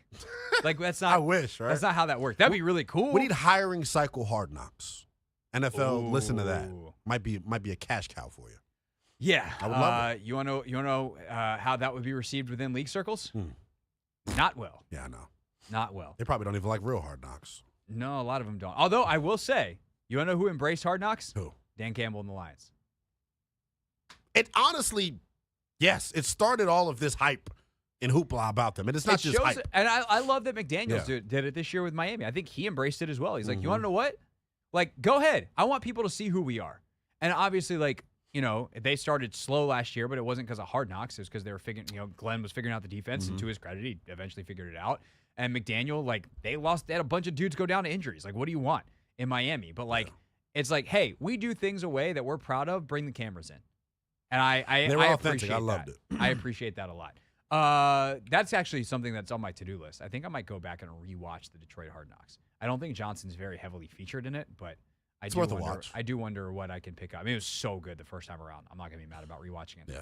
Yeah. Jamal Williams was my favorite of that season. He was Who awesome. knew that just a year later, his main character moment would be Jameis Winston not kneeling on the football at the end of that game. Anyway, Shocker. I love Jameis, too. We were going to talk some NBA stuff. We ran out of time. That was a good discussion. I appreciate it, though. It was good. Yeah. All right. I'll give my NBA take before I get out of here, though. Doc Rivers is going to be horrible with the Milwaukee Bucks, and I feel like they've just completely took a step back. And Giannis, I hope he didn't have any role in Adrian Griffin getting fired, because I'm still upset that he lost to the Miami Heat last summer and then said it wasn't a failure. Do better, Giannis. I don't disagree with you that Doc probably wasn't who I would have hired. No. I don't know that I'd have fired Budenholzer in the first place. I do think Adrian Griffin needed to go. Yeah. God, that was a disaster. Like, when you run Terry Stotts out of town, when Terry and Dame are like this, like before the season, shows something was off. I didn't even know that bells. piece to the puzzle either, so you're teaching me something on that. Oh, yeah. That's crazy. There has been rumors about the interior issues in the Milwaukee Bucks basically since he showed up there. Not a good situation. But Doc is the replacement. You might have gotten the first half of the sentence right, Milwaukee. Not so much on the second. All right. Eventually, we'll talk about that on this show. Maybe with Lenell, maybe not. They'll be around for a while, so that's the good thing. We'll have plenty of opportunity. When can we catch you? By the way, real quick at the end of here, before we get to never read the comments, how'd the national show go over the weekend? Oh, it was great. It was good. 5 hours of radio was a lot. It was a little long. 3 breaks per hour, so it was different. I'm peeling back the curtain a little bit. My next national show, I got invited back, so that's good. Pro Bowl Sunday. Nice. The 3rd, so it's not this weekend, but next weekend. Nice. Well, good luck with that. Yes, sir. Good luck with all the other stuff you're doing here. Appreciate it. And appreciate you sticking around. Yes, sir. All right. When we get back here on the Hoffman Show. How do you deal with that? I toss the break as quickly as I can. The beeping will be over, and we'll never read the comments.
Hoffman Show. We're on the Team 980. We're always live as well on the free Odyssey app. Dave Johnson joins us on a Wizards game day coming up at the top of the hour. Very much, of course, looking forward to that. But I look forward to this every single week. It is the time where I get to take all the intaking I do of YouTube comments all week long. Of course, you can follow our show on YouTube at Craig Hoffman. And, of course, you can watch it live every day on the Team 980. But I sometimes actually respond to a lot of comments, but never give the good ones their full attention, or sometimes even the bad ones their full attention until right now, 5:30 on Wednesdays, when it's time for Never Read the Comments. We tried to warn them. They didn't listen. Yeah! Every week, the Hoffman Show goes into the belly of the beast. We read those comments, baby. Never read the comments. All right, let's do it. There's a lot of doozies this week, Ant. We're gonna dive right in with our guy Cy 12, talking about, because obviously there's a lot of conversation. Yesterday we had a caller segment talking about who do you want your head coach to be for the Commanders. Got into a big whole EB side conversation. People talking about Ben Johnson. A couple other names that came up as well. Side 12 says Detroit has a great O-line where that creativity can work. Washington had a terrible O-line with basically a late-round rookie quarterback. Sam took unnecessary sacks because he was slow on reads, which is understandable with his lack of experience. And I hate this just run the ball BS. You just can't keep running the ball if you're always behind the sticks and behind on the scoreboard. And how did Kansas City's offense look this year without EB? I'm not saying EB shouldn't be hired as head coach, but the slander is ridiculous. I hope the new coach sees EB's value and tries to keep him on staff. Couple things. Just on a factual basis, the Kansas City Chiefs finished 9th in total offense. They also would have finished higher if their receivers would have caught the ball. Like, that's not, I don't think EB's demanding presence would have led to more catches in Kansas City. Now, there's other things where perhaps he could have helped. EB's a phenomenal coach. He played an essential part in what they did, but they had some personnel issues in Kansas City that dropped them down. Their scoring probably would have been higher too, because Lord knows there was 3 weeks in a row where like the game-winning touchdown was dropped. I think it was 4 or 5 times this year where a go-ahead or game-winning touchdown hit a receiver in the hands. Like that's not a scheme execution problem or a scheme problem. That's a catch the bleeping ball problem. So yes, Eric Bieniemy was missed in Kansas City, but it's not like they were inept without him. So that's one thing. I think more so on the Washington side, there's just some stuff that like people put forth as reasons why like people like I'm being too harsh or others are being too harsh on Eric Bieniemy, when I'm like, no, that is actually the point. Like the O-line graded out per snap, per drop back, middle of the league. So when you say like, oh, their offensive line is terrible, like, no, it wasn't. And we talk about he had a late round rookie quarterback. Yes. So why would you drop back past that guy? Because one, you had more attempts than anyone else in football behind that O-line and that with that quarterback. That's not good coordinating. No one said he had an easy job, but that's not good. And he also did it very little threat of a run game, very limited use of play action. He didn't create the layups for Sam that other coordinators do. So they had personnel issues, but this is not a one-dimensional because their personnel wasn't good, you can't possibly fault Eric Bieniemy type of thing. When you're evaluating him, you can't say with a straight face, he did a good job. You can't just say, oh, it was hard, give him the head coaching job, or oh, it was hard, give him a pass. You look at the job that he took, which was his decision. He didn't have to come here. He took on that challenge, and he did a bad job. Not personal. Don't actually think he's a bad coach. I don't think this was a good fit for him. Something that became probably apparent to him very quickly. And I do think there are things that he tried to do that were repelled by whether it was other coaches, whether it was players. There's stuff that you didn't see the best of Eric Bieniemy this year. But you also didn't see anything, like the decisions that he did make on a big macro level that were his calls were bad ones. And that doesn't get erased either. So I can't wait till they have the next coach and we never have to talk about this again, if I'm being totally honest, which is why I appreciated this comment from @DMVArtist. He said, it's so entertaining, and this is the fun part if you watch the show. Anthony, you get to see this every single day because you watch me through the glass, you watch me on the screen. He goes, it's so entertaining to see Craig's mind slowly lobotomize while talking to Commanders fans. The things your average Commanders fans will say. He has a list, Anthony. You ready for this? I'm ready. All right. We are tired of losing, but we want an OC who is coming off his worst year to be the head coach. Also, that same offensive coordinator didn't call all the plays while the Chiefs, and he had one of the greatest quarterbacks ever. He comes here as the primary play caller, and he performs worse than Scott Turner, but please promote him to head coach. That is something that we hear, right? It is indeed. Number 2, there's 4 of these. These are all good. The Cowboys don't know if Dak is talented enough to win it all. The Dolphins don't know if Tua is good enough either, and both of those players are coming off of great years. That being said, Commanders fans are scared to move off of Sam Howell. You can't make this up. You can't make it up. When you put it that way. Number 3. For the longest time, Commanders fans believed, and they probably still do, that Taylor Heineke is the second coming of Tom Brady. Taylor failed to get us in the playoffs for multiple years, but you have fans that think he was the key to us being good. Definitely a part of the fan base that's very loud that has those thoughts. Yep. Sabah. No comment. I love seeing, last one, I love seeing that all-star lineup of coaches we had, and even when we complained about the coaching, it wasn't until those guys, including Kyle Shanahan, went other places that we realized that we had some excellent coaches. If you remember, we couldn't wait to get Mike and his son out of here. It's like the same group of people that complains that none of those coaches were kept, wanted them fired at the time, and doesn't want a hotshot coordinator. How was that the same circle on a Venn diagram? I don't know, man. I don't know either. Let's go. This was a funny one. It was funny to me anyway. Mark Harris, Mike McDonald is my choice. Only con is I don't know what direction he and Adam would go with the offense. Anthony, that seems like a big con to me. That seems like an important question. Sort of, kind of. Yeah, hey, what are you going to do on offense? I don't know. It's funny just because the way it's worded. Yeah. Shout out to Mark for watching the show. But it is the question that obviously he'll have to answer in an interview. By the way, Ben Johnson's going to have to answer who's your defensive coordinator going to be. What do you want to run on that side of the ball? Do you have a specific thing you want to do? Like, because that's a big decision. Because all of a sudden, if you change 4-3 to 3-4, like some of your personnel doesn't fit nearly as well. Like John Allen can play a 5-tech as an edge. Or like a 3-4 defensive end, but I don't know that I want to pay a 3-4 defensive end when he's getting paid. So he's better being a 3 technique. So things like that. Obviously, there was a race element to our conversation about Eric Bieniemy yesterday, and a lot of people saying like this dude's been screwed, and I don't disagree. That it based off his resume, he certainly deserves to be a head coach. But then 2 commenters. Came in on the anti-Bieniemy side with some. I thought it was very funny. This is when comedy is great. At Mario Hart 2651 says, "Listen, I'm black as 1,000 midnights, and I do not want EB around another young quarterback.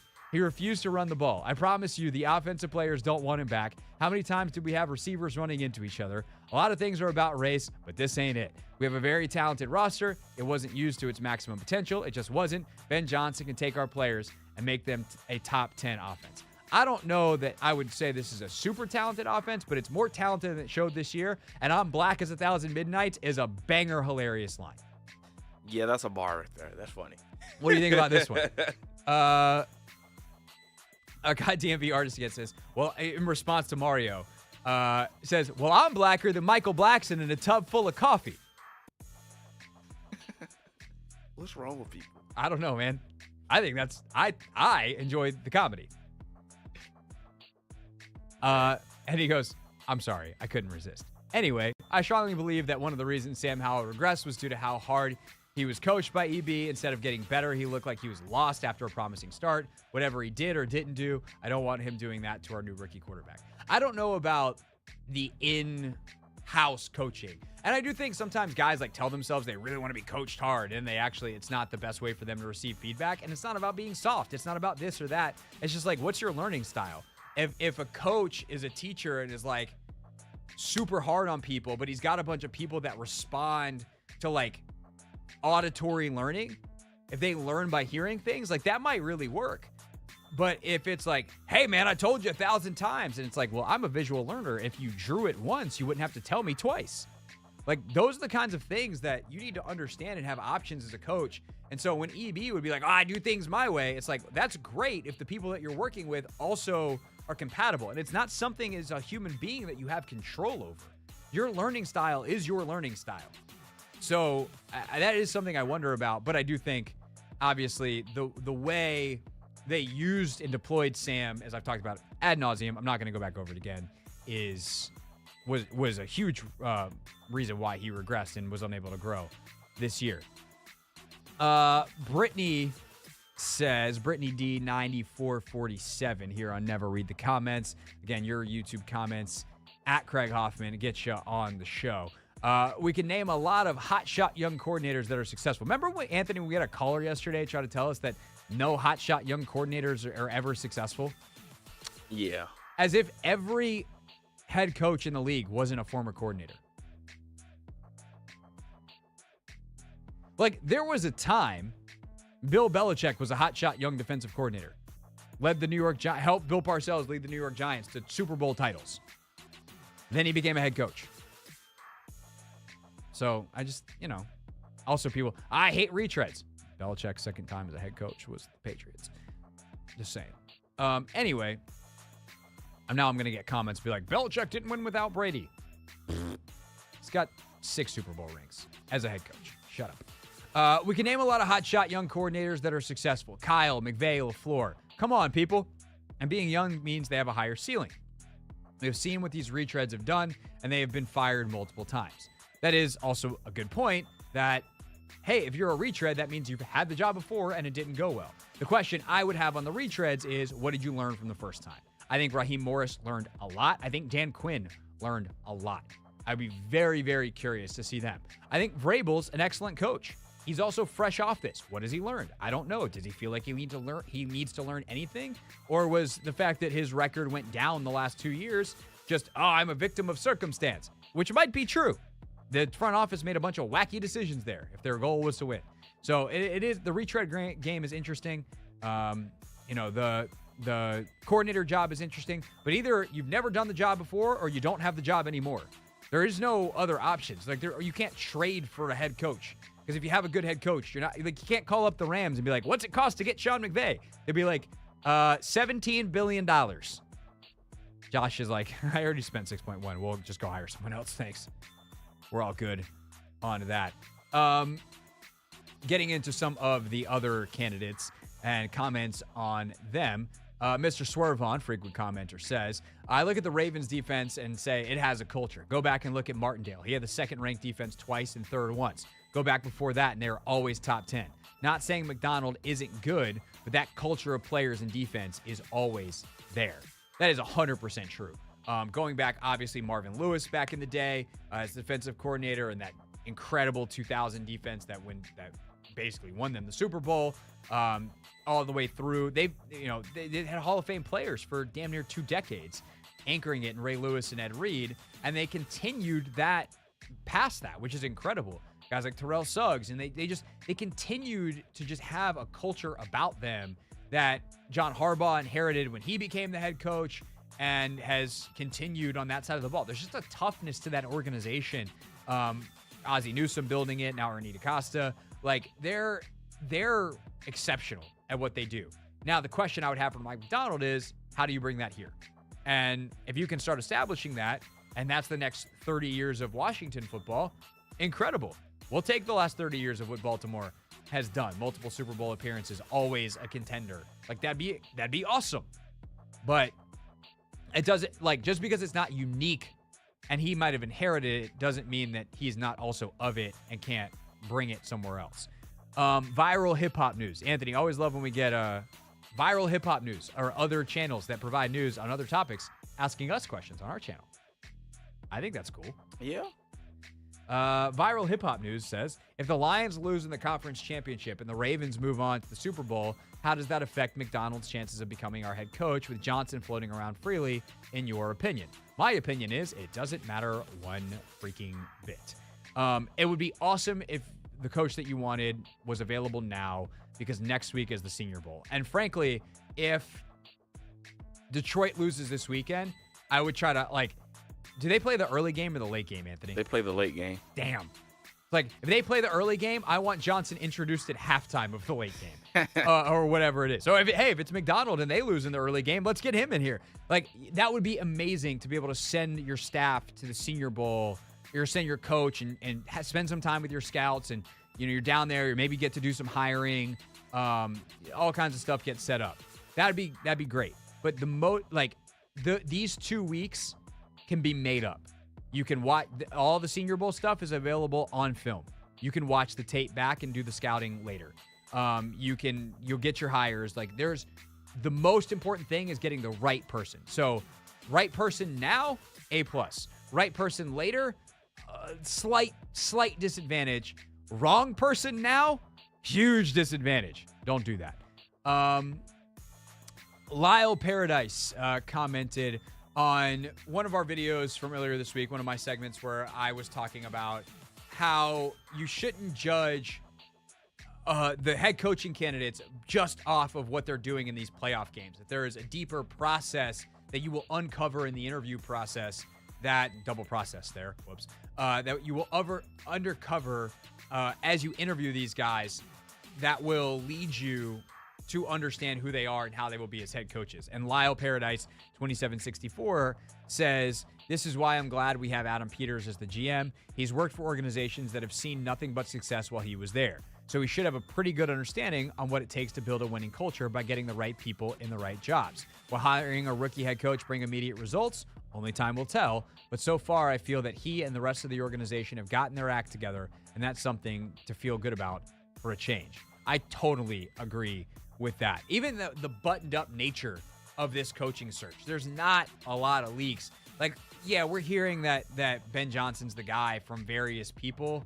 And Boomer Esiason, for instance, said it on his show this morning up in New York, and he's like, it's done. And Boomer's been around the NFL a long time. He's hearing a bunch of rumors. He might be talking to agents or whatever, and agents know everything. So I'm not saying that there aren't clear indications that he's their guy, but at the end of the day, they haven't done the interviews yet. And I think one of the things that I really like about a guy like Adam Peters is he's going to respect the process. The reason he doesn't have a favorite yet is because he hasn't completed the process. He's got early impressions. He's not going to share them with anyone. And ultimately, if he sits down next week with Mike McDonald, with Anthony Weaver, with Aaron Glenn, and those guys blow him away, and he's like, you want to know what? My gut tells me that this guy's got it together more. This guy's the better coach, not Johnson. I know why everyone likes Ben, but I'm going to go with Aaron Glenn. He'll do it. They'll follow the process, and they'll run out the ground ball all the way till the end. And you can't know until you do the interview. And so I appreciate that a lot about Adam Peters, and that kind of person has never been here in Washington. It's been a bunch of narrative chasing, and that's not just a reference to Ben Standing's article on Ron Rivera. That's been Daniel Snyder's entire tenure. Last but not least, this is a bit off topic, but I thought it was interesting and worthy of responding to. Wild Bill 0072. So he's not a secret agent, Anthony. Not 007, 0072 says, just curious, who gives up on a young QB first? Is it the media, the team management, or the fans? I note that Baker Mayfield and Jared Goff were both written off as, quote, someone who will eventually be a good backup somewhere. And yet they both beat previous media darlings Stafford and Hurts. Same thing for Love and Dak or Geno Smith. Seems like media is always willing to give up on a QB first when we haven't heard anyone from the team or management chime in. With a 24th ranked offensive line and a receiver core that ranked 31st in separation, as well as defense that ranked dead last, the laser focus of the media in plunking another QB into this team as it currently stands, even if it's the most important position on the team, will not produce wins. So first of all, I think that people struggle with the idea that you can do multiple things at once. And like, this is a societal issue. I don't know how deep I want to get with this. We're at the end of the segment. Probably just going to get me in trouble. So I'll stay fairly surface level. Multiple things can be true at once. And not every problem is simplified into blaming one person. There are times that is true, but often multiple factors and multiple things can be true at once. The Commanders' O-line can be great, or it can not be great. It can also be not as bad as people think because the quarterback didn't do certain things. The coordinator didn't do certain things. The receivers' separation numbers are an indicator that they didn't have very good years. But if you were to have a different play calling scheme and featured more play action where guys ran wide open, then their separation numbers would look better. This is why it's important to respect people with expertise. This is why I do a podcast twice a week with Logan Paulson, and when he watches the film and he shows me something, I go, oh, okay. I don't go, no, Logan, my feelings tell me something else. I go, oh, okay, I get it. And it's why if you're going to use data and statistics, you better understand what they are. I'm tired of hearing about the separation rate thing.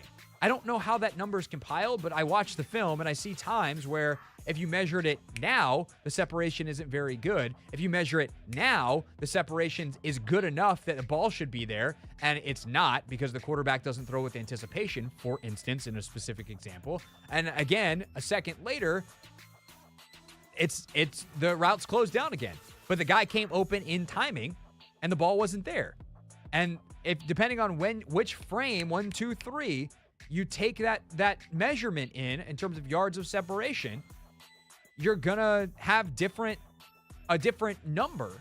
And again, if you have a schemed open, wide open, no one within 15 yards of you, like happens to Christian McCaffrey and Deebo Samuel and Brandon Ayuk in San Francisco all the time, are they actually better separators, or do they win with the pen in San Francisco more often, and that helps their separation numbers? It's all like, and those things happen not black and white, yes and no. They happen on varying levels. And so, to the larger point about quarterback and who gives up on them first, like, we all see the results, and media often is responding to what we're told by people who actually work for the teams. So, yeah, they're not going to hold a press conference and be like, our guy sucks, because that would involve them admitting that they made a mistake publicly, which nobody ever does because we're afraid of shame in America instead of afraid of being wrong. And instead, they'll go to some reporter and be like, yeah, we definitely messed it. Like, yeah, we're probably going to go in a different direction. And then it looks like the media gave up on him, and fans have been booing him for 2 weeks anyway. And then it's like, oh, everyone's out ahead of the teams. Why is everyone so mean to this guy? And it's like, do you watch the games? So, yeah, I think media is often a mirror. It reflects what people who actually know stuff are saying, and there's another part of media that is merely a reflection of what fans are saying. And not to say that there aren't plenty of people that have their own opinions, but typically they either know stuff or they're just fans themselves. I think that's important to keep in mind. When we get back on the Hoffman Show, that was Never Read the Comments.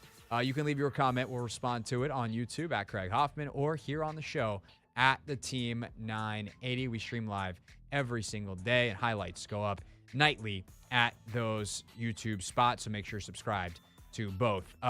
Coming up next, though, Dave Johnson joins us on a Wizards game day here on the Team 980.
It's the Hoffman Show wrapping up here on the Team 980, our final half hour. We are until 6:30 tonight, as then we got Maryland hoops. Back-to-back Wizards games the next 2 days, though. Wiz will air tonight on 99.1, then tomorrow we're off at 6:45 as usual because the Wizards return to their home here on the Team 980. But it is a Wizards game day, and that means it's time to talk to Dave Johnson. Time to get the radio party started. Blocked by Bilal Coulibaly. Oh boy, did he stuff him. Left wing pool, it's there. Oh, that's a pool party. Near the basket, slam right there. Oh, they're stealing the slam. You better go off. Intercepted by Kispert. Kispert now, foul line. Oh, slam. Ooh, that'll jar your preserves. It's time for Dave Johnson on a Wizards game day. Kuzma for three. Oh, it's there. It's there. Big shot. On the Hoffman Show. You better go on. Dave joins us from Capital One Arena. Even though they're taking you over to 99.1 tonight, Dave, they can't keep us apart. No, they can't separate. And again, that imitation of me is better than the real me. So I don't know what I'm doing here at Capital One Arena. So we had Lenell already on the show today. We've dismissed him. He did 3 hours with Russell. He did another half hour with me. Lenell's radioed enough today. No, that's what I wanted. It kind of jarred me today because I heard Lenell, and I thought, wait a minute, what time is it? But he was on with Chris Russell, and I think they were doing the top 5 coaches the Commanders should consider. Or, I don't know, something. Yeah, like something. That. It's funny because it's like two different Lenells. There's the Lenell and Russell who just two bulls inside one china shop. Right. Just nothing but destruction that are just screaming each other's heads off. And then Lenell gets in with me, and we have like a civil conversation. Yeah, there we go. Well, it's always a fun listen either way. And, yes, you bring people. We've got enough stress with rush hour drive, so it's good to be, civil and have some smiles. Yeah, there was always this thought in radio, more on like I always heard this on the music side, but I've also heard this on, like the talk side. Like you have to be different in morning and afternoon drive. Like morning, you want people to have optimism. You want to be happy. Right. Like there's got to be some positivity in your morning drive radio show. Afternoons, we're just allowed to be miserable because people are just beaten down and trying to get home. They're mad from their day at work. And so if you're miserable, you're just matching their energy, and that's actually fine. Yeah, no, and it's also this whole thing about radio that you have to scream and yell, which I don't subscribe to. No, I obviously agree with you. Yeah, because it just there's enough screaming and yelling.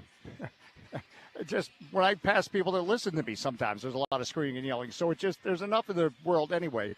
We don't need to add to that. Dave, what if tomorrow, as a funny bit, we just yelled at each other for 15 minutes about stuff when we have you on tomorrow? What can we think about that we could just yell? We agree on too much stuff. We're very agreeable people. I know.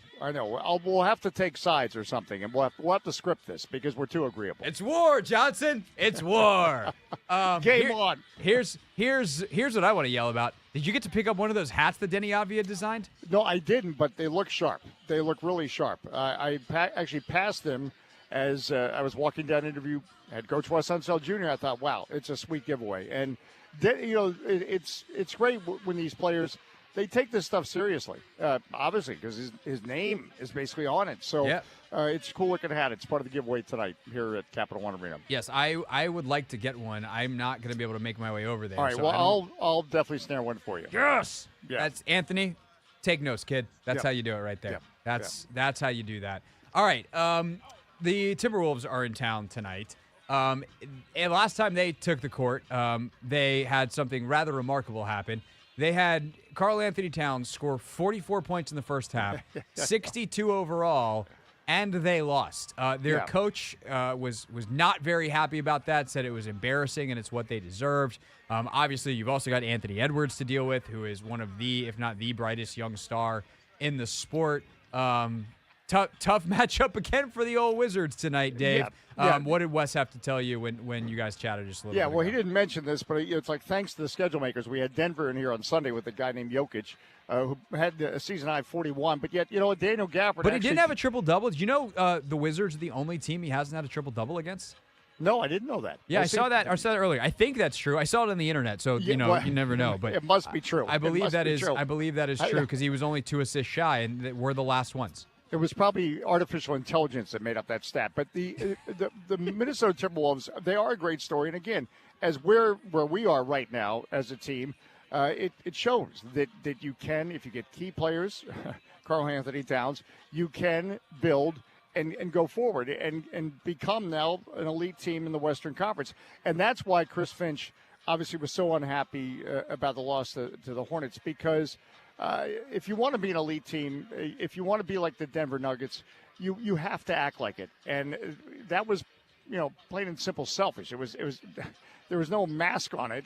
That they stopped playing, and it was all about, well, Embiid got 70, so let's see if we can get Karl Anthony Towns, more than 70. So, that hopefully was a learning experience for them. Hopefully they don't learn it until after tonight, and that's, we're all talking about this like, great, we get the Minnesota Timberwolves, by the way, the best defensive rating in the NBA.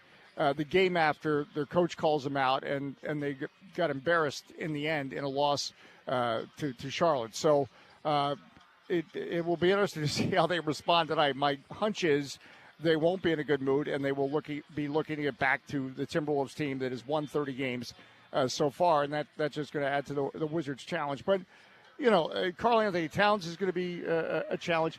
How will Bilal Coulibaly, who's coming off a career high 4 blocks, if he gets some time against Anthony Edwards? Yep. That's something that we're all looking forward to, because Coulibaly is surprised. I've seen game after game, whether who he was guarding with the Bucks, Damian Lillard, or these veterans get surprised because, of course, veterans want to. All right, I'm going to show the rookie. Welcome to the NBA, and yeah, there's been a couple of moments where he had welcome to the NBA moments, but he's held his own against elite players, and the great thing about it, he's 19 years old. And the scary thing, as we just saw him, also Victor Wembanyama, he's 20, and he's going to get better, even though right now is pretty good. So, more than pretty good. So it's that's where we look forward tonight. It would have to be. There's no secret for the Wizards to beat this team, the Timberwolves team. Something where the Wizards go above their averages going to happen. I always point to 3-point shooting. If they hit 23 pointers tonight, the Wizards, which they're capable of doing, or somewhere there has to be a category where the Wizards have success, and most notably, they can't get into a half-court game. We all talk about the Wizards being number one in pace and that type of thing. But the bottom line is the Timberwolves want to be in a grinded-out game, and why wouldn't they be with their personnel? Right. So if the Wizards can make them run, they'll have a chance tonight. It's the excitement of showing up every night. The odds are against you, but there's no script. And just like credit the Hornets the other night. Yeah. They stayed with it. They could have been demoralized. The Big Cat does 44, and they stayed with it, and they pulled out the win. And that just shows you, again, the Hornets are not having a great season. But I keep emphasizing these players, are either playing for their teams or playing for their NBA futures. And that's what we, quite frankly, see every night with the Wizards. Yeah, no, without a doubt. And it's a classic size versus speed type of matchup tonight. Going to be definitely challenging. Obviously, the Wizards adding Marvin Bagley has been a nice addition, but still very undersized as a group against Rudy Gobert and Karl Anthony Towns and everybody up front for the T-Wolves. So, Dave, be on the call. 6:45 is the pregame, 7 o'clock tip at Capital One Arena. Again, the broadcast tonight on Bloomberg 99.1. First of a back-to-back. Jazz in town tomorrow against the Wizards, and we will talk to Dave, thus at 6:15 tomorrow night ahead of that one. Dave, have a great call, and I look forward to seeing you in person. 1, because I haven't seen you in a while, and 2, because you'll have my hat. That's right. I'll have you.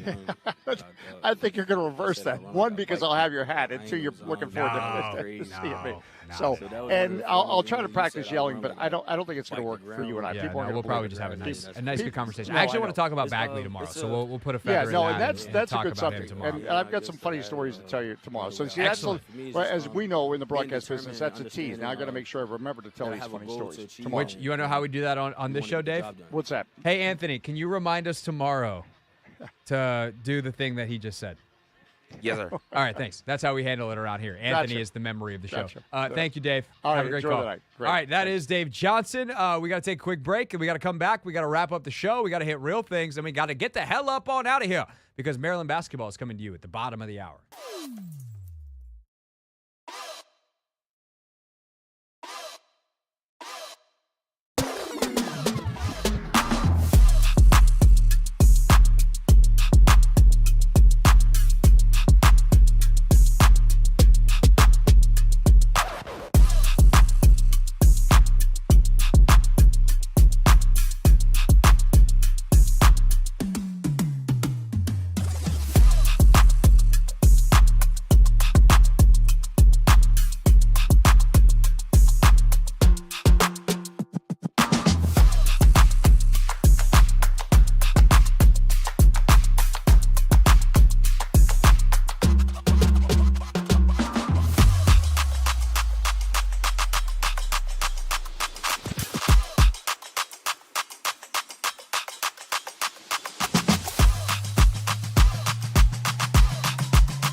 Wrapping up the Hoffman Show here on the Team 980, always live as well on the free Odyssey app. Coming up on the show tomorrow, we get our final NFL tiers of the season. We'll enter our final four, kind of grade out how we did.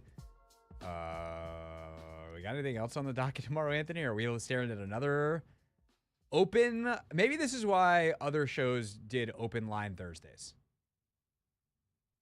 Nah, we got some stuff. What else we got? Let me pull it up because I actually. Jim Nagy from Take Command. That's for sure. The executive director of the Senior Bowl, who's just a phenomenal guest. I definitely put Take Command on there, and oh, there it is. Boom. Oh no, wrong week. Boom. Oh, there we go. All right. Clickety click click clack. Oh, we got Dave Johnson again tomorrow. Oh, Dave, yeah. We'll just play the Jazz. Yeah. We can finally talk some of the NBA stuff that I want to talk about all week. Are we going to talk about Doc? Talk about Doc. Because here's the other thing about Doc is like ESPN's broadcast crew got blown up before the All-Star break. Remember, he and Doris Burke and Mike Breen were going to call the NBA Finals. Which is crazy because he's never called one playoff game. I think you brought that to my attention. No, he never even got to – he didn't get to the All-Star break. Nevertheless, the playoffs. Yeah. Yikes. What else we got? That's it. So we have like 4 holes in our show to fill. Feels like we more have than that. We have Not My Beat and then the start of the show because we have Take a Man, NFL Tiers. The 6 o'clock hour, we still got a lot more stuff to do. Doc, Dave, Real Things. Okay. Oh, that's true. It is only so. Okay. Yeah, we get off tomorrow early. Yeah. I'm so sorry about that. Let me see. We hate we have to do that to you guys. We love working till 7 o'clock. Boom. At night. Yeah, maybe this stuff just calls for fine tuning. Yeah, and so right now, we'll figure it out. Yeah. We'll probably have some other guests. Had Brad Spielberger earlier, who's phenomenal. He's Pro Football Focus's salary cap analyst. If you missed it, good news. Podcast is available now. So as soon as I'm done yapping and you hear the other real things that real people said in real microphones, you can check out what Brad and I talked about into microphones. That was in the 4 o'clock hour today. That's available now in the Hoffman Show podcast feed. Again, the podcasts now go out during the show, which is nice because if you get in your car at like 4:30 and you're like, I want to catch up, you can. Starting at 5 o'clock, the 4 o'clock hour goes up, and then you can be like, oh, okay, got it. So you listen to some of it live, and you go back and catch the start of the show, and maybe you're usually a 6 o'clock listener, and you're always like, I wonder what Craig started the show with. Well, now you can go find out. Just subscribe, Hoffman Show Podcast, anywhere you get your pods. So we'll continue to obviously monitor the coaching news as well. Not expect anything major to happen until next week. Got to start looking ahead to the weekend. Senior Bowl is next week. So the other thing, Anthony, this was the other thing that I was going to try to do. I'm going to sit down and watch some Jaden Daniels tomorrow. So like in the morning, that boy Jaden, text me. Logan gave me a couple games that are really good to watch in terms of the cut-ups and everything. So I'm gonna watch Jaden Daniels tomorrow. I'm going to come into this show tomorrow with an opinion on Jaden Daniels. I do think my favorite opinion on Jaden Daniels so far, this is not very analytical. This is meant to be humor only. Nobody get mad. But I saw a tweet that says every time Jaden Daniels gets hit, he looks like a Looney Tunes character. And it's the shot he takes in the Ole Miss game, a game where he was largely phenomenal. Yeah. But he got blown up, and he just like his body just goes everywhere. Yeah, he does look like a Looney Tunes character, and I think that's a funny tweet. And I think we should be able to have fun with this process, because if not, our lives are misery. Mm-hmm. Our lives not being misery, a good reason why we invented this segment. Real things. We're not going to be sucked this year. Real people. 5 and 11. Not very good. Said into real microphones. You know, the culture is actually damn good. Anthony, did you just flip me off? No. It looked like Anthony was doing like some karate chopping with his hands as he was giving me the hand signal for what time I needed to end the show. I gotta see this thing. And I gotta rewind the tape because it looked like you flipped me off there for a second. No one here. I don't think so. I think that front hand might have. I don't think I did, but if I did, I'm sorry because it wasn't intentional.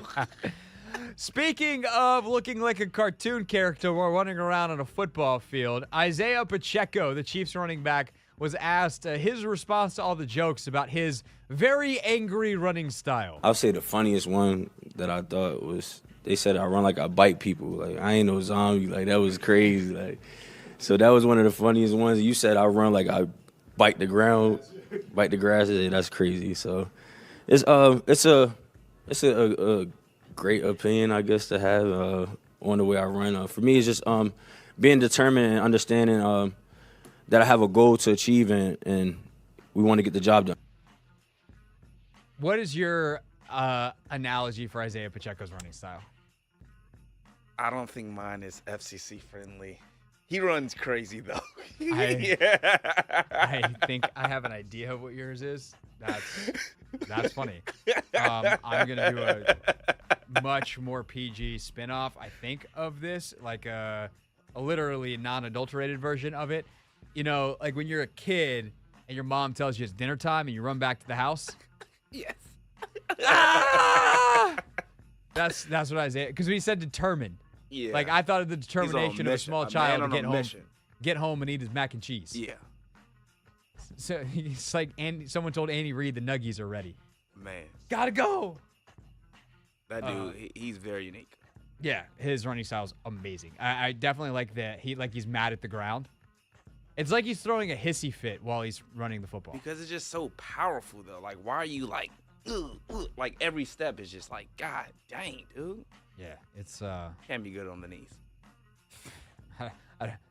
As the person with the biomechanics background, it's certainly not as much as it's not something that we would teach anybody. I'll put it that way.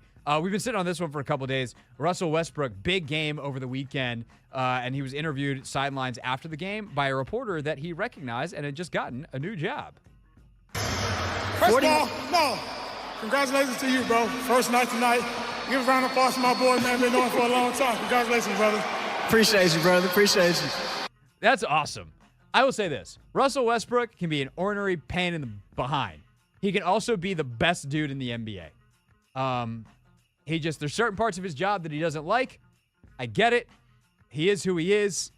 But there is a authenticity that I love about Russell Westbrook, and I'm glad that we got to see it. That is our show. We'll do it again tomorrow. It's the Hoffman Show on the Team 980. Terps Hoops now.